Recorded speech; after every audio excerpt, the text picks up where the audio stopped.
4,000 पुस्तक वाचण्यापेक्षा 4 शब्द लक्षात ठेवा.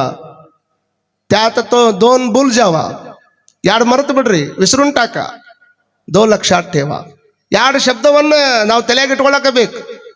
ಈ ಜಗತ್ತಿಡೀ ಪ್ರಪಂಚದ ತುಂಬ ನೀವು ಏನು ವಿಚಾರ ಮಾಡಿದ್ರೂ ಸಹಿತ ಒಂದ್ ಕಡೆ ಹೇಳ್ತಾರೆ ಗಟ್ಟಿಯಾಗಿ, ದೇವ आहे, देव आहे, जो जन्माला आलेला आहे तो एक दिवस मरणार आहे. ಇವು 2 ಮಾತು ತಲೆಯಾಗಿ ಇಟ್ಕೊಳ್ಳಬೇಕು. ದೇವರಿರಲಿಲ್ಲ ಅಂತಂದ್ರೆ ಇದೆಲ್ಲ ಆಗ್ತಿತ್ತೇನು? ದೇವರಿರಲಿಲ್ಲ ಅಂದ್ರೆ ಇದೆಲ್ಲ ಆಗ್ತಿತ್ತು? ಬೆಟ್ಟದ ಮೇಲೆ ಪುಟ್ಟಿರುವ ವೃಕ್ಷಕ್ಕೆ ಕಟ್ಟೆಯನ್ನು ಕಟ್ಟಿ ನೀರೆರೆದವರು ಯಾರು? ಬೆಟ್ಟದ ಮೇಲೆ ಒಂದು ವೃಕ್ಷ ಹುಟ್ಟದ. ಸಂತ ಶ್ರೇಷ್ಠರಾಗಿರುವಂತ ದಾಸಶ್ರೇಷ್ಠರಾಗಿರುವಂತ ಕನಕದಾಸರು ಈ ಮಾತನ್ನ ಹೇಳ್ತಾರೆ. ಬೆಟ್ಟದ ಮೇಲೆ ಒಂದು ಗಿಡ ಹುಟ್ಟ್ಯದ, ಆ ಗಿಡಕ್ಕೆ ಹೋಗಿ ನೀರು ಯಾರು ಹಾಕ್ಯಾರಪ್ಪ? ನೀನು ಇಲ್ಲಿ ನಮ್ದು ಯಾವ್ದಾರು ಪರಿಸರ ದಿನಾಚರಣೆ ಬಂತಂದ್ರೆ ಇದ್ದಿದ್ದ ಗಿಡ ಕಿತ್ಕೊಂಡು ಹೋಗಿ ಒಂದ್ ಜಗದಾಗ ಸುಮ್ಮನೆ ತೋಡೋರು, ಅದನ್ನ ಗುಂಡಿ ತೋಡೋರು ಬೇರೆದವರು, ನೀರಿನ ಬಾಟ್ಲಿ ಹಿಡ್ಕೊಂಡ್ ಬರೋರು ಬೇರೆದವರು. ನೀ ಸುಮ್ಮನೆ ಅದ್ರ ಮಗ್ಲಿಗೆ ಹೋಗಿ ಒಂದು ಫೋಟೋ ಇಟ್ಟು ಅದನ್ನ ಗಿಡ ಹಚ್ಚಿ ಒಂದು ಫೋಟೋ ಹೊಡ್ಕೊಂಡು ಬಂದ್ಬಿಟ್ರು ಅಂದ್ರೆ ಪರಿಸರ ದಿನಾಚರಣೆಗೆ ನಾವು ಚಾಲ್ಯ ಕೊಟ್ಟಿವಿ ಅಂತ ಫೋಟೋ ಹಾಕೊಂತಾನೆ ಹೋಗೋದು. ಹಂಗ ಮುಂದ್ ಗಿಡ ಎಲ್ಲಿ ಐತಿ? ಮರುದಿವ್ಸ ಹೋಗಿ ನೋಡಿದ್ರೆ ಅದು ಸತ್ತು ಬಿದ್ದಿರ್ತೈತೆ ಅಲ್ಲೇ. ಎಲ್ಲಾರು ಹೋಗಿ ಕಿತ್ ಅದನ್ನ ಹಚ್ಚಿದ್ರೆ ಉಳಿತೈತೇನ? ಅದು ಉಳಿಯಂಗಿಲ್ಲ. ಆದ್ರೆ ಅವ್ರು ಹೇಳ್ತಾರ, ಬೆಟ್ಟದ ಮೇಲೆ ಒಂದು ಗಿಡ ಹುಟ್ಟ್ಯದಲ್ಲ, ಅಲ್ಲಿ ಹುಟ್ಟಿರ್ತಕ್ಕಂಥ ಗಿಡಕ್ಕೆ ಯಾರು ಹೋಗಿ ನೀರು ಹಾಕ್ಯಾರಪ್ಪ? ನೀವು ನಿಮ್ಮ ಕುಂಡಲದಾಗಿರ್ತಕ್ಕಂಥ ಗಿಡಕ್ಕೆ ನೀರು ಹಾಕಿರಿ. ಆದ್ರೆ ಬೆಟ್ಟದ ಮೇಲೆ ಹುಟ್ಟಿರ್ತಕ್ಕಂಥ ಗಿಡಕ್ಕೆ ನೀರು ಹಾಕ್ಯಾರ. ಬೆಟ್ಟದ ಮೇಲೆ ಕಟ್ಟಿರುವ ವೃಕ್ಷಕ್ಕೆ ಕಟ್ಟೆಯನ್ನು ಕಟ್ಟಿ ನೀರು ಎರೆದವರು ಯಾರು? ಅಡವಿಯೊಳಗೆ ಆಡುವ ಮೃಗಗಳಿಗಲಿಲ್ಲ. ಅಡವಿಯೊಳಗೆ ಮೃಗಗಳದಾವಲ್ಲ, ಅಡಿಗಡಿಗೆ ಆಹಾರವಿತ್ತು ಸಲವಿದವರು ಯಾರು? ನಮ್ಮ ಮನೆಗೆ ಆಹಾರ ಬೇಕು ಅಂತ ತಿಳ್ಕೊಂಡು ನಮಗೆ ಮೆಜರ್ಮೆಂಟ್ ಮಾಡ್ಕೋತೀವಿ ನಾವು. ವಾರಕ್ಕೆ ಎಷ್ಟು ಬೇಕಾಗ್ತದೆ, ನಮ್ಮ ಮನೆಗೆ ಎಷ್ಟು ಹಾಕೊಂಡ ರೇಷನ್ ಬೇಕಾಗ್ತದೆ. ಅದಕ್ಕೆ ಸರ್ಕಾರದವ್ರು ನಿಮ್ಮ ಮನೆಗೆ ಎಷ್ಟು ಮಂದಿ ಅದ ನೋಡ್ಕೊಂಡು ಅವ್ರು ರೇಷನ್ ಕೊಡ್ತಾರ.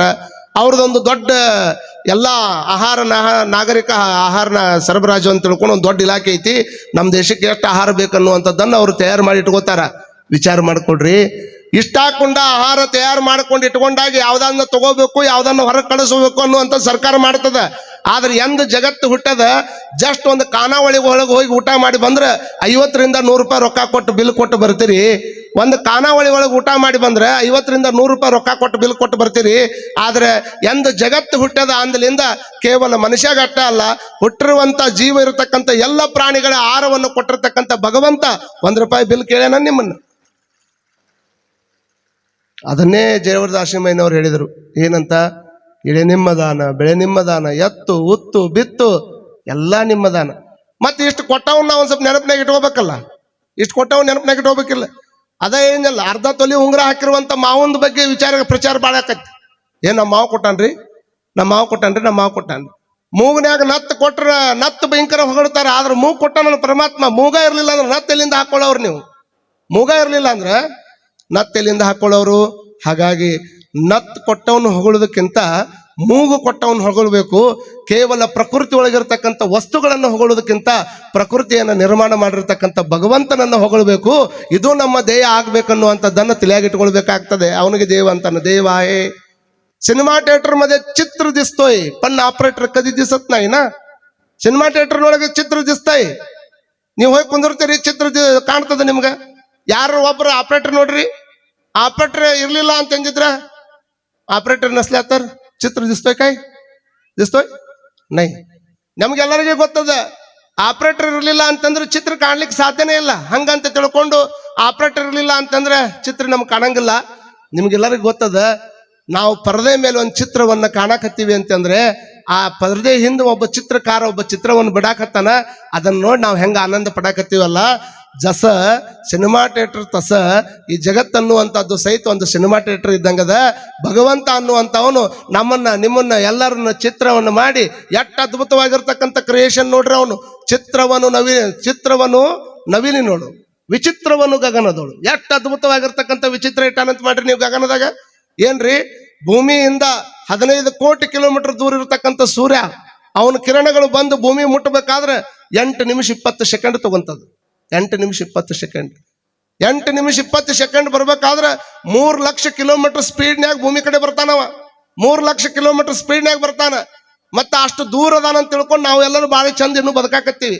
40 ಡಿಗ್ರಿ ಏರ್ತಂದ್ರೆ ಹಗಲಿ ಕೆಲಸ ಬಿಟ್ಟು ರಾತ್ರಿ ಕೆಲಸಕ್ಕೆ ಹೋಗುವಂತ ಪ್ರಯತ್ನ ನಾವು ಮಾಡಕತ್ತೀವಿ.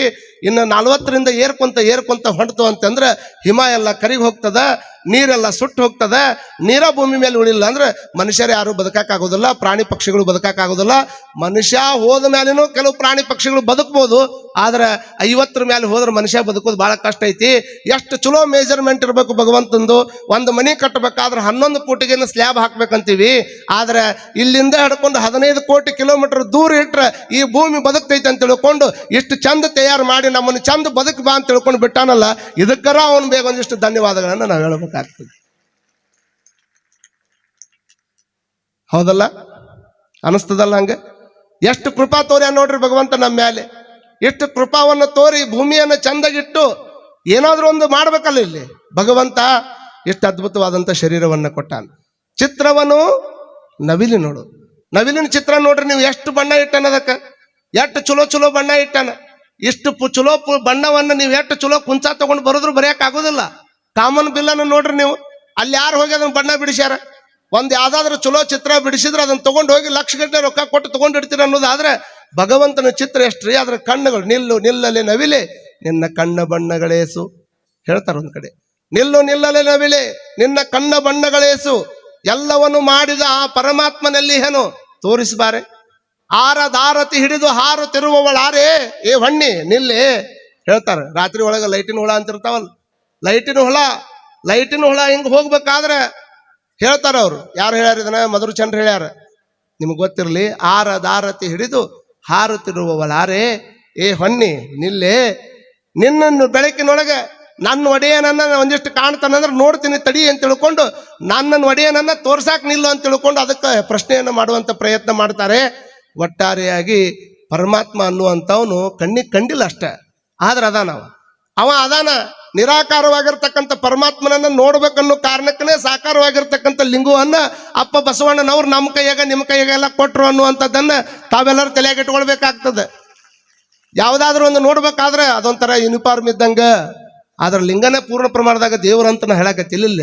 ಈಗ ನೋಡ್ರಿ, ಒಂದೆಲ್ಲ ಇಲ್ಲಿ ಸಾಲಿ ಒಳಗಿರ್ತಕ್ಕಂಥ ಹುಡುಗರು ನೋಡ್ರಿ, ಒಬ್ರು ದೊಡ್ಡ ಬೆಂಚ್ ಕಾರ್ನ್ಯಾಗ ಬರ್ಬೋದು, BMW ಬರ್ಬೋದು, ಇನ್ನು ಕೆಲ ಮಂದಿ ರೊಕ್ಕ ಇದ್ದವ್ರು ಹೆಲಿಕಾಪ್ಟರ್ದಾಗ ಬಂದು ಇಳಿಸಿ ಹೋಗ್ಬೋದು. ಆದ್ರೆ ಸಾಲಿ ಒಳಗೆ ಬಂದಾಗ ಮಾತ್ರ ಒಂದ ಯೂನಿಫಾರ್ಮ್ ಯಾಕೆ ಕೊಡ್ತಾರ ಅಂತಂದ್ರೆ ಇಲ್ಲಿ ಯಾರು ಹೆಚ್ಚು ಅಲ್ಲ, ಯಾರು ಕಮ್ಮಿ ಅಲ್ಲ, ಎಲ್ಲರೂ ಕೂಡಿ ಒಂದ ಸಮಾನ ರೀತಿಯಿಂದ ವಿದ್ಯಾಭ್ಯಾಸ ಮಾಡ್ಬೇಕನ್ನೋ ಕಾರಣಕ್ಕೆ ಒಂದು ಯೂನಿಫಾರ್ಮ್ ಹೆಂಗ್ ಮಾಡ್ಯಾರಲ್ಲ, ಹಂಗ ಅಪ್ಪ ಬಸವಣ್ಣನವರು ಈ ಜಗತ್ತಿನೊಳಗೆ ಇಕ್ವಾಲಿಟಿಯನ್ನು ತರಬೇಕನ್ನುವಂಥ ಕಾರಣಕ್ಕೆ ಅವ ದೊಡ್ಡವದಾನ, ಅವ ಆ ಜಾತಿ ಅವದಾನ, ಇವ ಈ ಜಾತಿ ಅದಾನ, ಇವ್ ಯಾವುದನ್ನು ತಲೆಯಾಗಿ ಇಟ್ಕೊಳ್ಳಾರ್ದಂಗ ಹುಟ್ಟಿರ್ತಕ್ಕಂಥವ್ರೆಲ್ಲರೂ ಮನುಷ್ಯರು ಅಂತ ತಿಳ್ಕೊಂಡು ಆಕಾರವಾಗಿರ್ತಕ್ಕಂಥ ನಿರಾಕಾರವಾದಂಥ ಪರಮಾತ್ಮನನ್ನ ಕಾಣೋದಕ್ಕಾಗಿ ಇಲ್ಲಿರ್ತಕ್ಕಂಥ ದೊಡ್ಡವ್ರಿಗೆ ಸಣ್ಣವ್ರಿಗೆ ಕೊರಳೊಳಗೆ ಲಿಂಗವನ್ನು ಕೊಟ್ಟು ಸಮಾನತೆಯ ಸೂತ್ರವನ್ನು ಜಗತ್ತಿಗೆ ತಂದವರು ಅಪ್ಪ ಬಸವಣ್ಣನವರು ಅನ್ನುವಂಥದ್ದನ್ನು ನಾವೆಲ್ಲ ಅರ್ಥ ಮಾಡ್ಕೋಬೇಕು. ಎಷ್ಟು ಅದ್ಭುತವಾಗಿರ್ತಕ್ಕಂಥ ಸಮಾನತೆ ನೋಡ್ರಿ ನಮ್ಮ ಅಪ್ಪನವ್ರದ್ದು. ಈ ಲೋಕದವರಿಗೆ ಅವ್ರು ಹೇಳಿದ್ದು, ಈ ಲೋಕದವರಿಗೆ ಆ ಲೋಕದ ಹುಚ್ಚಿಡ್ದಿತ್ತಂತ. ಈ ಲೋಕದವರಿಗೆ ಆ ಲೋಕದ ಹುಚ್ಚಿಡ್ದಿತ್ತು. ಯಾವ ಲೋಕ? ಇನ್ನೊಂದು ಯಾವ್ದೈತ್ರಿ ಲೋಕ? ಬೋಲಾವು ಚಂದ್ರಲೋಕ. ಅಡ್ಡಿಲ್ಲ ಇವ್ರು ವಿಜ್ಞಾನದಾಗ ಅದರ ಒಂದು ಸ್ವಲ್ಪ ಖಗೋಳದಾಗಿದ್ದಂಕ ಅಂತಾರೆ. ಈ ಲೋಕದವರಿಗೆ ಆ ಲೋಕದ ಹುಚ್ಚ ಬಿಡಿಸಿ ಈ ಲೋಕವನ್ನೇ ದೇವಲೋಕವನ್ನಾಗಿ ಮಾಡಿದವರು 12ನೇ ಶತಮಾನದ ಬಸವಾದಿ ಶಿವಶರಣರು ಅನ್ನುವಂಥದ್ದು ನಾವೆಲ್ಲರೂ ತಲೆಯಾಗಿಟ್ಕೊಳ್ಬೇಕಾಗ. ಈ ಲೋಕದಾಗ ಇದ್ದುಕೊಂಡು ಮತ್ತೊಂದು ಲೋಕ ಐತೆ ತಿಳ್ಕೊಂಡು ಹೋರಾಡಕತ್ತೀವಲ್ಲಪ್ಪ, ಆ ಲೋಕದ ಬಗ್ಗೆ ಹುಚ್ಚತನಕ್ಕೆ ಹೋಗಕ್ ಹೋಗ್ಬೇಡ. ಇದ್ದು ಲೋಕವನ್ನೇ ದೇವಲೋಕವನ್ನಾಗಿ ಮಾಡ್ಕೊಂಡಿರು ಅಂತ ತಿಳ್ಕೊಂಡು ಅಲ್ಲಿರ್ತಕ್ಕಂಥ ಲೋಕವನ್ನ ಭೂಮಿಗೆ ತಗೊಂಡು ಬಂದು ಇರುವಂತ ಲೋಕವನ್ನೇ ಸ್ವರ್ಗವನ್ನಾಗಿ ಮಾಡಿ ತೋರಿಸ್ತಕ್ಕಂಥ ದೊಡ್ಡ ವ್ಯಕ್ತಿತ್ವ 12ನೇ ಶತಮಾನದಾಗ ಬಸವಾದಿ ಶಿವಶರಣರಿಗೆ ಸಲ್ಲುತ್ತದೆ. ಆ ಹಿನ್ನೆಲೆಯಲ್ಲಿ ದೇವರು ಇದಾನೆ, ಹುಟ್ಟಿದವ ಒಂದ್ ದಿವಸ ಸಾಯ್ತಾನೆ. ಎಲ್ಲರೂ ಇಲ್ಲಿರ್ತಕ್ಕಂಥವ್ರು ಎಲ್ಲರೂ ಒಂದ್ ದಿವಸ ಹೋಗೋದೆ. ಅದರೊಳಗೆ ಯಾವುದು ಇಲ್ಲ, ಯಾವುದು ಹುಟ್ಟ್ಯದ ಅದು ಸಾಯಕ ಬೇಕು. ಅಲ್ರಿ, ಬಾಡದೇ ಇರತಕ್ಕಂಥ ಹೂ ಜಗತ್ನಾಗ ಐತಂತ ಮಾಡ್ರಿ ನೀವು. ಬಾಡದೇ ಇರತಕ್ಕಂಥ ಹೂ ಜಗತ್ನಾಗ ಇಲ್ಲ. ಬಾಡೋದಕ್ಕಿಂತ ಮುಂಚೆಕ್ಕೆ ಅದನ್ನ ಮುಡಿಯುವಂತ ಪ್ರಯತ್ನ ಮಾಡು. ಹಳಸದೇ ಇರತಕ್ಕಂಥ ಅನ್ನ ಜಗತ್ನಾಗ ಇಲ್ಲ. ಹಳಸೋದಕ್ಕಿಂತ ಮುಂಚೆ ಕುಣಬೇಕಲ್ಲ ಅದನ್ನ. ಹಂಗ ಕೊಳೆಯದೇ ಇರತಕ್ಕಂಥ ಹಣ್ಣು ಜಗತ್ನಾಗ ಇಲ್ಲ. ಕೊಳೆಯುವುದಕ್ಕಿಂತ ಮುಂಚೆಕ್ಕೆ ಅದನ್ನ ತಿನ್ಬೇಕಲ್ಲ. ಹಳಸದೇ ಇರುವಂತ ಹಣ್ಣಿಲ್ಲ, ಹಳಸೋಕ್ಕಿಂತ ಮುಂಚೆ ಕುಣಬೇಕು. ಆ ಬಾಡದೇ ಇರತಕ್ಕಂಥ ಹೂವಿಲ್ಲ, ಬಾಡೋಕ್ಕಿಂತ ಮುಂಚೆಕ್ಕೆ ಅದನ್ನು ಮುಡಿಬೇಕು. ಹಾಗೆ ಸಾಯದೇ ಇರತಕ್ಕಂಥ ಮನುಷ್ಯ ಜಗತ್ನಾಗ ಇಲ್ಲ. ಯಾರು ಸಾಯಲಾರ್ದಂಗೆ ಕುಂತವ್ರು ಅದಾರ ಅಂತ ಮಾಡ್ರಿ ನೀವು. ಆವ ವಿದ್ಯೆಯ ಕಲಿತಡು ಸಾವ ವಿದ್ಯೆ ಬೆನ್ನ ಬಿಡದು, ವಜ್ರ ಪಂಜರದೊಳಗಿಕ್ಕಿದಾದದು ವಜ್ರದ ಪಂಜರದೊಳಗೆ ಅದಿನಂದ್ರೂ ಸಹಿತ ಸಾವಿನ ವಿದ್ಯೆಯಿಂದ ತಪ್ಪಿಸಿಕೊಳ್ಳುವಂತ ಸಾಧನ ಇವತ್ತಿಗೂ ಸಹಿತ ಸಿಕ್ಕಿಲ್ಲ. ಹಾಗಾಗಿ ನಾವು ತಲೆಯಾಗಿಟ್ಕೊಳ್ಬೇಕು, ಇದು ಬಾಡೋಕ್ಕಿಂತ ಮುಂಚೆಕ್ಕೆ ಹೂ ಮುಡಿಬೇಕು, ಹಳಸೋದಕ್ಕಿಂತ ಮುಂಚೆಕ್ಕೆ ಅನ್ನ ತಿನ್ಬೇಕು, ಕೊಳೆಯುವುದಕ್ಕಿಂತ ಮುಂಚೆಕ್ಕೆ ಹಣ್ಣನ್ನ ಉಪಯೋಗ ಮಾಡಬೇಕು, ಹಂಗ ಸಾಯುವುದಕ್ಕಿಂತ ಮುಂಚೆಕ್ಕೆ ಒಂದು ಏನಾದರೂ ಒಳ್ಳೆಯ ಕೆಲಸವನ್ನ ಮಾಡೇ ಸಾಯ್ಬೇಕನ್ನುವಂತ ಕಾರಣವನ್ನ ನಾನು ತಲೆಯಾಗಿಟ್ಕೊಳ್ಬೇಕು. ಬದುಕು ಸಾರ್ಥಕ ಆಗ್ಬೇಕಲ್ಲ. कधी होत आहे सार्थक जीवन? जीवन म्हणजे काय? जीवन म्हणजे काय? जीवन फार सुंदर आहे. ಜೀವನ ಬಹಳ ಸುಂದರವಾಗಿದೆ. ಸುಂದರವಾಗಿರ್ತಕ್ಕಂಥ ಜೀವನವನ್ನು ಸಾರ್ಥಕ ಮಾಡ್ಕೊಳ್ಬೇಕು. ಅದನ್ನ ನಮ್ಮ ದಿನಕರ ದೇಸಾಯಿ ಅವರು ಹೇಳ್ತಾರೆ, ನನ್ನ ಜೀವನ ಯಾವಾಗ ಸುಂದರ ಆಗ್ತದ?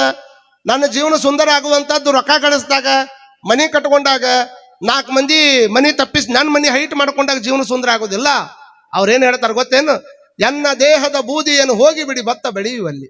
ನನ್ನ ದೇಹದ ಬೂದಿಯನ್ನ ನನ್ನ ಸುಟ್ಟ ನಂತರದಲ್ಲಿ ಎಲ್ಲರೂ ಹೋಗಿ ಬಿಡ್ತಿರಲ್ಲ, ಆ ಬೂದಿಯನ್ನು ಎಲ್ಲಿ ಬಿಡ್ರಿ ಅಂತಂದ್ರೆ ಭತ್ತ ಬೆಳೆಯುವಂತ ಗದ್ಯಾಗ ಹೋಗಿ ನನ್ನ ಬೂದಿಯನ್ನು ಹಾಕ್ರಿ. ನನ್ನ ದೇಹದಾಗಿರುವಂತ ಬೂದಿಯ ಕಣಗಳಿಂದ ಆ ಭತ್ತದೊಳಗೆ 4 ತೆನೆ ನೆಗೆದು ಬಂತಂದ್ರೆ ಧನ್ಯವಾಯಿತು ಬಾಳು ಹುಟ್ಟು ಸಾವಿನಲ್ಲಿ ಅನ್ನುವಂತ ಮಾತನ್ನ ದಿನಕರ ದೇಸಾಯಿ ಅವರು ಹೇಳ್ತಾರೆ. ಎನ್ನ ದೇಹದ ಅಂಗಾಂಗಗಳನ್ನು ಕೊಟ್ಟು ಬಿಡಿ ಅಗತ್ಯವಿದ್ದಡೆಯಲ್ಲಿ.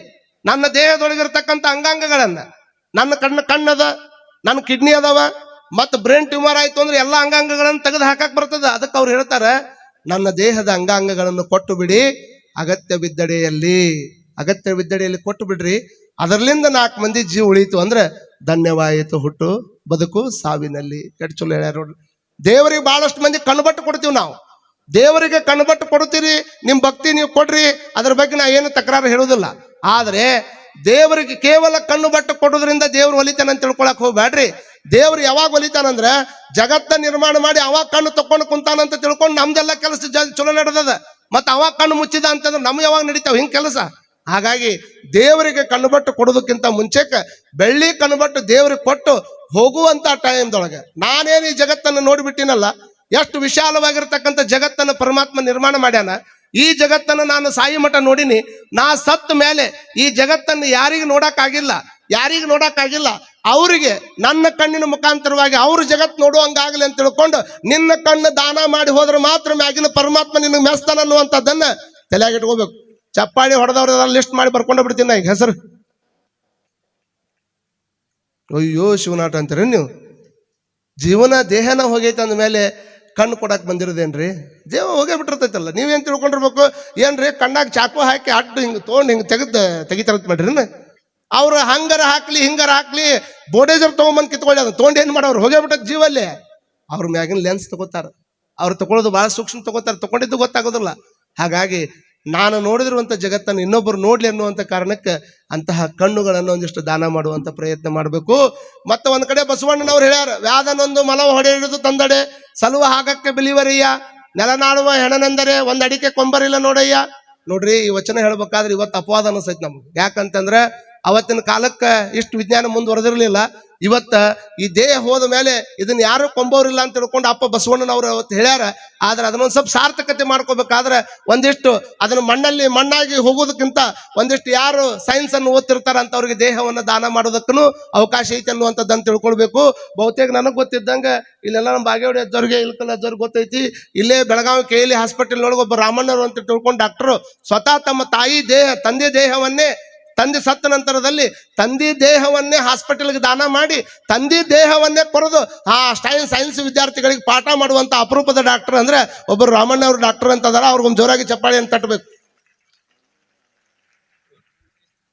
ಅಜ್ಜವ್ರು ಹೇಳಿದ್ರು ನೋಡ್ರಿ, ಮಹಾಂತೇಶ್ ರಾಮಣ್ಣ ಅವರು ಅಂತ ತಿಳ್ಕೊಂಡು ಅವರು ಸ್ವತಃ ತಂದೆ ದೇಹವನ್ನ ಹಾಸ್ಪಿಟಲ್ ಕೊಟ್ಟು ಅವ್ರ ತಂದೆ ದೇಹವನ್ನೇ ಕೊರೆದು ಮಕ್ಕಳಿಗೆ ಪಾಠ ಮಾಡುವಂತ ಪ್ರಯತ್ನವನ್ನು ಮಾಡ್ತಾರೆ. ಅಂದ್ರೆ ಇವತ್ತು ನಾವು ವಿಚಾರ ಮಾಡ್ಕೊಳ್ಬೇಕು, ಹಿಂಗೂ ನಮ್ಮ ಬದುಕನ್ನು ಸಾರ್ಥಕತೆ ಮಾಡ್ಕೊಳಕ್ ಬರ್ತದ ಅಂತ.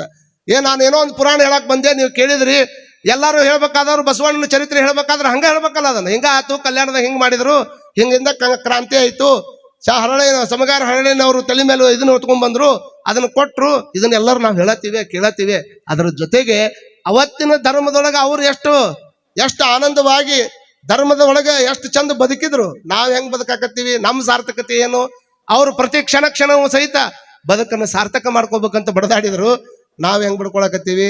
ನಾವು ವಿಚಾರ ಮಾಡ್ಕೊಳ್ಬೇಕು. ಪರೋಪಕಾರಕ್ಕಾಗಿ ನಾವು ಒಂದಿಷ್ಟು ವಿಚಾರ ಮಾಡ್ಕೋಬೇಕು. ಮುಂದೆ ಉಕ್ರೇನ್ ಯುದ್ಧ ನಡೆದಾಗ ರಷ್ಯಾದವರು ಬಾಂಬ್ ಹಾಕಾಕತ್ತಿದ್ರು. ಅವಾಗ ನಮ್ಮ ಕರ್ನಾಟಕದಾಗ ರಾಣೆಬೆನ್ನೂರು ತಾಲೂಕಿನಾಗ ಒಬ್ಬ ಹುಡುಗ ನವೀನ್ ಅಂತೇಳಿ, ನವೀನ್ ಅನ್ನುವಂಥ ಹುಡುಗ MBBS ಮಾಡಕ್ಕೆ ಹೋಗಿದ್ದವ. ಅಲ್ಲಿ MBBS ಮಾಡಕ್ಕೆ ಹೋಗಿದ್ದ. ನಾವು ಎಷ್ಟು ಭಾರತೀಯರು ಇಲ್ಲಿ ಕುಂತವ್ರು ಭಾಳ ಖುಷಿ ಪಡ್ಬೇಕು ನೀವೆಲ್ಲ. ಎಷ್ಟಂದ್ರೆ ಇಲ್ಲಿ ಯಾವುದೇ ಅಂತ ಆತಂಕಗಳು ಸೃಷ್ಟಿಯಾಗೋದು ಬಹಳ ಕಡಿಮೆ. ಅಲ್ಲೇ ಮ್ಯಾಗ್ ಬಾಂಬ್ ಬಿಡುತ್ತಿದ್ವು. ಬಂಕರ್ನೊಳಗೆ ಕುತ್ಕೊಂಡಿದ್ರು. ಬಂಕರ್ನೊಳಗೆ ಎಲ್ಲರೂ ಕುಂತ್ಕೊಂಡಾಗ ಹೊರಗೆ ಒಂದು ನೀರಿನ ಬಾಟ್ಲಿ ತೊಗೊಂಡ್ಬರ್ಬೇಕಾದ್ರೂ ಭಾಳ ಹೆದರಿಕೆಯಿಂದ ಹೋಗ್ಬೇಕು. ಯಾಕೆ ಯಾವ ಹೊತ್ತಿನಾಗ ಬಂಕರ್ನಾಗಿಂದ ಬಾಂಬ್ ಬೀಳ್ತೈತಿ, ಹೊರಗೆ ಬಂದ್ರೆ ಯಾವಾಗ ಬಾಂಬ್ ಬೀಳ್ತೈತಿ ಹೇಳೋಕ್ಕಾಗೋದಿಲ್ಲ. ಹಾಗಾಗಿ ಹೊರಗೆ ನೋಡಿ ಒಂದು ವಾಟರ್ ಬಾಟಲ್ ತೊಗೊಂಡ್ಬರ್ಬೇಕಂತ ಹುಡುಗ ಹೊರಗೆ ಬಂದ. ಅವ ಬಂದ ಕೂಡಲೇನ ಬಾಂಬ್ ಅವಂಗ ಬಿತ್ತು, ಸತ್ತ ಹೋಗಿಬಿಟ್ಟ. ಸತ್ತ ಮೇಲೆ ಅದನ್ನು 15 ದಿವಸ ಆದ ನಂತರದಲ್ಲಿ ಭಾರತ ದೇಶಕ್ಕೆ ತೊಗೊಂಡ್ಬರುವಂಥ ಪ್ರಯತ್ನ ಮಾಡಿದರು. ಆದರೆ ಆತ ಹುಡುಗ ಸತ್ತ ಮೇಲೆ ಅವರಪ್ಪ ಒಂದು ನಿರ್ಣಯ ತಗೋತಾನ. ಏನು ತಗೊಂಡ ಅಂದ್ರೆ, ನನ್ನ ಮಗ ಡಾಕ್ಟರ್ ಆಗ್ಬೇಕಂತ ತಿಳ್ಕೊಂಡು ಉಕ್ರೇನಿಗೆ ಹೋಗಿದ್ದ. ನನ್ನ ಮಗ ಡಾಕ್ಟರ್ನ ಆಗ್ಬೇಕಂತ ತಿಳ್ಕೊಂಡು ಅಲ್ಲಿಗೆ ಹೋಗಿದ್ದ. ಆದರೆ ಡಾಕ್ಟರ್ ಆಗ್ಲಾರ್ದನ ಹೆಣ ಆಗಿ ಬಂದಾನ ಅಂತ ತಿಳ್ಕೊಂಡು ಇವನು ಮಣ್ಣು ಹಾಕಿಸ್ಬಿಟ್ಟೆ ಅಂತಂದ್ರೆ ನನ್ನ ಮಗನ ಜೀವನಕ್ಕೆ ಆತ್ಮಕ್ಕೆ ಶಾಂತಿ ಸಿಗಂಗಿಲ್ಲ ಅಂತ ತಿಳ್ಕೊಂಡು ನನ್ನ ಮಗ ಡಾಕ್ಟರ್ ಆಗ್ಲಿಲ್ಲ ಅಂದ್ರೆ ಏನಾಯ್ತು, ಯಾರ ಡಾಕ್ಟರ್ ಹಾಕಿನಂತ ಬರ್ತಾರ ಅಂಥವ್ರಿಗೆ ಕಲಿಯುವಂಥ ವಸ್ತು ಆಗಲಿ ಅಂತ ತಿಳ್ಕೊಂಡು ತನ್ನ ಮಗನ ದೇಹವನ್ನು ಹಾಸ್ಪಿಟಲ್ಗೆ ದಾನ ಮಾಡ್ತಾನಲ್ಲ. ಒಂದು ಜೋರಾಗಿ ಚಪ್ಪಾಳಿ ತಟ್ರಿ ಇಂಥವ್ರಿಗೆ. ಇಂಥವುಗಳನ್ನು ಕೇಳ್ತೀವಿ, ಇಂಥವುಗಳನ್ನು ಹೇಳ್ತೀವಿ. ಸಮಾಜದಲ್ಲಿ ಪರೋಪಕಾರ ಜೀವನ ಅಂತಂದ್ರೆ ಹಿಂಗೆ ಇದನ್ನ ತಿಳ್ಕೊಬೇಕು. ಜೀವನ ಯಾವಾಗ ಸುಂದರ ಆಕೈತಿ ಅಂತಂದ್ರೆ ಇಷ್ಟ ತಲೆಯಾಗಿ ಇಟ್ಕೊಂಡ್ಬಿಡ್ರಿ. ಜೀವನ ಸುಂದರ ಆಗಬೇಕು ಅಂತಂದ್ರೆ ಒಂದು ಕಡೆ ಕೊಟ್ಟವ್ರ ಲಿಸ್ಟ್ ಮಾಡ್ರಿ, ಇನ್ನೊಂದು ಕಡೆ ಇಸ್ಕೊಂಡವ್ರ ಲಿಸ್ಟ್ ಮಾಡ್ರಿ. ನಿಮ್ಮ ಜೀವನ ಸುಂದರ ಆಗಬೇಕು ಅಂತಂದ್ರೆ ಒಂದು ಕಡೆ ಕೊಟ್ಟವ್ರದ್ದು, ಇನ್ನೊಂದು ಕಡೆ ನೀ ಎಷ್ಟು ಇಸ್ಕೊಂಡಿ ಅಲ್ಲ ಅದನ್ನು ಲಿಸ್ಟ್ ಮಾಡಿ ಎರಡು ಮುಂದೆ ಇಟ್ಕೊಂಡು ಜೀವನ ಯಾವಾಗ ಸುಂದರ ಆಕೈತಿ ಅಂದ್ರೆ ಇಸ್ಕೊಂಡವ್ರಕ್ಕಿಂತ ನೀ ತಗೊಂಡಿದ್ರಕ್ಕಿಂತ ಕೊಟ್ಟಿದ್ದೇನಾದ್ರೂ ಜಾಸ್ತಿ ಇತ್ತಂದ್ರೆ ಅವಾಗ ನಿನ್ನ ಜೀವನ ಸುಂದರ ಆಕೈತೆ ಅನ್ನುವಂಥದ್ದನ್ನು ಪ್ರತಿಯೊಬ್ಬರು ತಲೆಯಾಗಿಟ್ಕೊಂಡು ಬದುಕಬೇಕು ಅನ್ನುವಂಥದ್ದನ್ನು ಈ ಸಂದರ್ಭದೊಳಗೆ ಹೇಳ್ತೇವೆ. ದೇವಾ ಹೇ ಜೋ ಜನ್ಮಾಲ ಅಲೆಲ ಹೇ ತೋ ಏಕ ದಿವಸ ಮರ್ನಾರಚ್. ಇವನ್ನ ಎರಡು ತಲೆಯಾಗಿಟ್ಕೊಳ್ಬೇಕಾಗ್ತದೆ. ಪರಮಾತ್ಮ ಅನ್ನುವಂಥವ್ನು ಇಷ್ಟು ಅದ್ಭುತವಾಗಿರ್ತಕ್ಕಂಥದ್ದನ್ನೆಲ್ಲ ಕೊಟ್ಟು ಇದ್ರ ನೋಡ್ರಿ, ದೇವ್ರ ದಾಸಿಮಯ್ಯನವ್ರು ಹೇಳ್ತಾರ, ಶರದಿಯ ಮೇಲೆ ಧರೆಯ ಕರಗದಂತಿರಿಸಿದೆ. ಶರದಿಯ ಮೇಲೆ ಧರೆಯ ಕರಗದಂತಿರಿಸಿದೆ. ಈ ಭೂಮಿ ಮೇಲೆ 3 ಪಟ್ಟು ನೀರದ, ಮ್ಯಾಗಿಂದ ನೀರು ಬೀಳ್ತದ, ತೆಳಗಿಂದ ನೀರು ಬೀಳ್ತದ. ಇಷ್ಟೆಲ್ಲ ಇದ್ರೂ ಸಹಿತ ಇದು ಕರಗಲಾರ್ದಂಗೆ ನಿಂತೈತಲ್ಲಪ್ಪ ಮರುಡನೆ, ಇದು ನನ್ನ ತಾಕತ್ತಲ್ಲ ಅಂತಾರ ಅವ್ರು. ಇದು ನನ್ನ ತಾಕತ್ತಲ್ಲ. ಮುಂದುವರೆದು ಹೇಳ್ತಾರ ಅವರು, ಆಕಾಶಕ್ಕೆ ಅಂಬುದಿಗೆ ಬೋನವ ಕಂಬವ ನಿಲ್ಲದಂತಿರಿಸಿದೆ. ಇಷ್ಟಾಕೊಂಡ ದೊಡ್ಡ ಆಕಾಶ ಐತಿ, ಕಣ್ಣೆತ್ತಿ ನೋಡ್ರಿ. ಜಸ್ಟ್ ಒಂದು ಮನೆಗೆ ಇಷ್ಟಾಕೊಂಡ ಪಿಲ್ಲರ್ ಕೊಟ್ಟಾರ, ಇಷ್ಟಾಕೊಂಡ ಛತ್ ಹಾಕ್ಯಾರ, ಇಷ್ಟೆಲ್ಲ ಮಾಡ್ಯಾರ. ಅದನ್ನ ನಿಂದ್ರಿಸ್ಬೇಕಾದ್ರೆ ಇಷ್ಟಾಕೊಂಡ ಕಷ್ಟಪಟ್ಟಾರ. ಆಕಾಶವನ್ನು ಕಣ್ಣು ಬಿಟ್ಟು ನೋಡಿದ್ರೆ ಒಂದು ವೆಂಟಿಲೇಷನ್ ಇಲ್ಲ, ಒಂದು ಕಾಲಮ್ ಇಲ್ಲ, ಒಂದು ಬೀಮ್ ಇಲ್ಲ. ಮತ್ತೆ ಯಾರು ನಿಂದ್ರಿಸಿದ್ರಪ್ಪ ಅದನ್ನ? ನಮ್ಮ ಅಜ್ಜ ಹಿಡ್ಕೊಂಡು ನಿಂತಾನ. ಇದ್ರ ಒಂದು ವ್ಯವಸ್ಥೆ ಐತಲ್ಲ ಅದಕ್ಕೆ ಪರಮಾತ್ಮ ಅಂತ ಕರೀತಾರ. ಹಾಗಾಗಿ ಪರಮಾತ್ಮನ ವ್ಯವಸ್ಥೆ ನಮ್ಮ ಕಣ್ಣು ಮುಂದೆ ಕಾಣ್ಲಿಕ್ಕಿಲ್ಲ. ಆದರೆ ಆತ ಇರಲಿಲ್ಲ ಅಂದ್ರೆ ಈ ಜಗತ್ತಿನಾಗ ಏನೂ ಮಾಡಲಿಕ್ಕೆ ಸಾಧ್ಯ ಇಲ್ಲ ಅನ್ನುವಂಥದ್ದನ್ನ ತಾವೆಲ್ಲ ತಲೆಯಾಗಿಟ್ಕೊಳ್ಬೇಕಾಗ್ತದೆ. ವಿಚಿತ್ರವನ್ನು ಗಗನದೊಳಗೆ ತುಂಬಿಟ್ಟಾನ. ಹಾಗಾಗಿನೇ ಎಷ್ಟೋ ಮಂದಿ ವಿಜ್ಞಾನಿಗಳು ಇವತ್ತಿಗೂ ಸಹಿತ ಭೂಮಿ ಮೇಲೆ ಹೆಂಗೆ ಬದುಕಾಕ್ ಬರ್ತದ ಹಂಗೆ ಚಂದ್ರ ಲೋಕದಾಗ ಬದುಕಾಕ್ ಬರ್ತದನು, ಮಂಗಳ ಲೋಕದಾಗ ಬದುಕಾಕ್ ಬರ್ತದನು. ಈ ಸೂರ್ಯನ ಸಮೀಪಕ್ಕೆ ಹೋಗ್ಯಾರ. ಒಂದಿಷ್ಟು ಸೂರ್ಯನ ಸಮೀಪಕ್ಕೆ ಹೋಗಕ್ಕೆ ಆಗೋದಿಲ್ಲ. ಆದ್ರೆ ಅವನು ಬಿಟ್ಟು ಎಷ್ಟೋ ದೂರ ನಿಂತ್ಕೊಂಡು ಅಲ್ಲೇನು ನಡೀತದ ಅನ್ನುವಂಥದ್ದನ್ನ ಆಧಾರ ಮಾಡೋದಕ್ಕೆ. ಇನ್ನೊಂದು ಲಾಸ್ಟ್ ಒಂದು ಮಾತು ಹೇಳ್ಬಿಡ್ತೀನಿ. ಭಗವಂತನದಷ್ಟು ಕೃಪಾ ಎಷ್ಟೈತಿ ನಮ್ಮ ಮೇಲೆ ಅಂದ್ರೆ ಇವೆಲ್ಲ ಈ ಭಾಳ ಮಂದಿ ಗೊತ್ತಾಗೋದಿಲ್ಲ. ಗೊತ್ತಿರ್ತದ ಅದೇನು ಬಿಡು ನಡೆದೈತಲ್ಲ ಕ್ರಿಯಾ ಅನ್ನುವಂಥ ಭಾವನಾದಾಗ ಇರ್ತೀವಿ ನಾವು. ಈ ಭೂಮಿ ಒಳಗೆ 3 ಲಕ್ಷ ಕಿಲೋಮೀಟರ್ ಸ್ಪೀಡ್ನೊಳಗೆ ಸೂರ್ಯನ ಕಿರಣಗಳು ನೇರವಾಗಿ ಭೂಮಿಗೆ ಬಂದು ಬಿದ್ದು ಬಿಟ್ಟಿದ್ರೆ ಯಾವ ಜೀವಿಗಳು ಬದುಕಾಕಿದ್ದಿಲ್ಲ. ಆದ್ರೆ ಮ್ಯಾಗ ಪರಮಾತ್ಮ ಇಷ್ಟು ಕಿಲೋಮೀಟರ್ ಅಂತರದೊಳಗೆ ಒಂದು ಓಜನ್ ಪದರ ಅಂತ ತೀರ್ಮಾನ ಮಾಡ್ಯಾನ. ನಮ್ಮ ತಲೆಗೆ ಹೆಂಗೆ ಹೆಲ್ಮೆಟ್ ಇರ್ತೈತಿ ಹಂಗೆ ಈ ಭೂಮಿ ಪ್ರೊಟೆಕ್ಟರ್ ಅಂತಾರೆ, ಅದಕ್ಕೆ ಪ್ರೊಟೆಕ್ಟರ್. ಅದನ್ನು ತಯಾರು ಮಾಡಿಟ್ಟಾನ. ಅದನ್ನು ತಯಾರು ಮಾಡಿಟ್ಕೊಡ್ಲೆ ಅದಕ್ಕೆ ಬಂದು ಹಿಂಗೆ ಬಡಿತಂದ್ರೆ ಅದು ಯುಟಿಲೈಸ್ ಮಾಡ್ತೈತಿ. ಹಿಂಗೆ ಯುಟಿಲೈಸ್ ಮಾಡಿ ನಮಗೆ ಎಷ್ಟು ಬೇಕು ಅಟ್ಟ ಕೊಡುವಂಥ ಪ್ರಯತ್ನ ಮಾಡ್ತದೆ. ಆ ಓಜನ್ ಪದರನು ಸಹಿತ ಬ್ಲ್ಯಾಕ್ ಹೋಲ್ ಅಂತ ಕಂಡು ಹಿಡಿಯಕತ್ತಾರ. ಈಗ ಇದೊಂದು ಸ್ವಲ್ಪ ಖಗೋಳ ಓದೋರ್ಗೆ ಗೊತ್ತಾಗ್ತದೆ. ವಿಚಾರ ಮಾಡ್ಕೊಡ್ರಿ. ಅಷ್ಟೆಲ್ಲ ಪ್ರೊಟೆಕ್ಟ್ ಮಾಡಿ ನಮ್ಮನ್ನು ಚಂದ ಬದುಕಾಕಂತ ತಿಳ್ಕೊಂಡು ಇಲ್ಲಿ ತಂದು ಬಿಟ್ಟಾಗ 4 ದಿವಸ ಚಂದಾಗಿ ಬದುಕಬೇಕಿಲ್ಲ ನಾವು. 4 ದಿವಸ ಚಂದಾಗಿ ಬದುಕಬೇಕಿಲ್ಲ. ಇಲ್ಲಿ ಇದ್ದಂಗೆ ಇರಬೇಕು, ಇಲ್ಲಿ ಇರ್ಲಾರ್ದಂಗೆ ಇರಬೇಕು, ಇಲ್ಲಿ ಇದ್ದಂಗೆ ಇರಬೇಕು, ಇಲ್ಲಿ ಇರ್ಲಾರ್ದಂಗೆ ಇರಬೇಕು. ಸುಮ್ಮನೆ ಪರಮಾತ್ಮ ಒಂದು ದಿವಸ ಕರಿತಾನ, ಎದ್ದು ಹೋಗೋಂಗಿರ್ಬೇಕು. ಎದ್ದು ಹೋಗೋ ಮುಂದೆ ಹಂಗೆ ಹೋಗಂಗಿಲ್ಲ. 4 ಮಂದಿ ಮನಸ್ಸು ಗೆದ್ದ ಹೋಗ್ಬೇಕು. ಇದು ನಮ್ಮ ಬದುಕಿನ ಸಿದ್ಧಾಂತ ಆಗ್ಬೇಕು ಅನ್ನುವಂಥದ್ದನ್ನು ತಿಳ್ಕೋಬೇಕು. ಹೇಳದಾಗ ಒಂದು ಚಪ್ಪಾಳಿ ಹೊಡೆದು ಮರುದಿವ್ಸ ಮುಂದೆ ಹೋಗಿ ಡಿಶಿಮ್ ಮಾಡ್ಕೊಂಡು ಕುಂತ್ರೆ ಯಾರು ವಿಚಾರ ಮಾಡೋರು? ಸಣ್ಣ ವಿಷಯಕ್ಕೆ ಜಗಳ ಮಾಡೋದಂತ ರಗಡ್ ಮಂದಿ ನೋಡ್ತೀವಿ ನಾವು. ಭಾಳ ಸಣ್ಣ ವಿಷಯಕ್ಕೆ ಅಂತ ಸಣ್ಣ ವಿಷಯಕ್ಕೆ ಜಗಳ ಮಾಡ್ಕೊಂಡು ಯಾಕೆ ಮತ್ತೊಬ್ಬರು ಕುಟುಂಬ ಮಕ್ಕ ಕಟ್ಕೊಂಡು 2 ದಿವಸ ಬದುಕವ್ರದಿರಿ ನೀವು. 2 ದಿವಸ ಬದುಕವ್ರದಿರಿ. ಅವಾಗ ಒಂದು ಹೇಳ್ತಿದ್ರು ಮನುಷ್ಯಾಗ ಆಯುಷ್ಯ ಎಷ್ಟು ಅಂದ್ರೆ 100 ಅಂತಿದ್ರು. ಈ 100 ಅನ್ನಂಗಿಲ್ಲ. ಈಗ 75 ಒಳಗೆ ಬಂದೈತಿ. ಈಗ ರೇಷೋ ಒಂದು ಅಧ್ಯಯನದ ಪ್ರಕಾರ 75. 75 ದಿವಸ 75 ವರ್ಷಗಳನ್ನ ಇಂಟು 365 ಮಾಡ್ರಿ ನೀವು. ಎಷ್ಟು ದಿವಸ ಹೊಕ್ಕಾವು? ಅದ್ರಾಗ ಅರ್ಧ ಮಲ್ಕಾಕ್ ಹೊಕ್ಕಾವು. ಇನ್ನು ಉಳ್ಕಿದ್ವು ಅವ್ರ ಕಟ್ಟಿ ಮ್ಯಾಗ ಕುತ್ಕೊಂಡು ಅವನ ಬಗ್ಗೆ ಮಾತಾಡಿದ್ನೆ, ಇವನ್ ಬಗ್ಗೆ ಮಾತಾಡಿದ್ನೆ, ಅವ ಹಂಗ ಇವ ಹಿಂಗ ಅನ್ನೋದ್ರಾಗ ಒಂದ್ 4-5 ಸಾವಿರ ದಿವಸ ಹೋಗಿರ್ತಾವ. ಇಷ್ಟೆಲ್ಲಾ ದಿವಸಗಳು ಇದಕ್ಕ ಹೋಗ್ಬಿಡ್ತಾವ. ಉಳಿದಿದ್ದು ಸ್ವಲ್ಪ ದಿವಸ ಉಳಿದಿರ್ತಾವ. ಅವನರ ಒಳ್ಳೆ ಕೆಲ್ಸಕ್ಕೆ ಬಳಸ್ಕೋಬೇಕಲ್ಲ ನಾವು. ಹಾಗಾಗಿ ಕೊಟ್ಟ ಸಮಯವನ್ನ, ಕೊಟ್ಟ ಅವಧಿಯನ್ನ, ಕೊಟ್ಟ ಸಮಯವನ್ನ ಅವ ಇಷ್ಟದಂಗ ಬದುಕಿ ಹೋಗಿಬಿಟ್ರೆ ಅವ ಮತ್ತೆ ನಮ್ಮ ಕರುಣೆಯನ್ನ ತೋರ್ತಾನನ್ನುವಂತ ಮಾತನ್ನು ಹೇಳಿ ಇವತ್ತೇನ್ ಬರ್ತದ ನೋಡೋಣ, ಒಂದು ಹಾಡ್ತಾರೆ ಕೇಳಿ.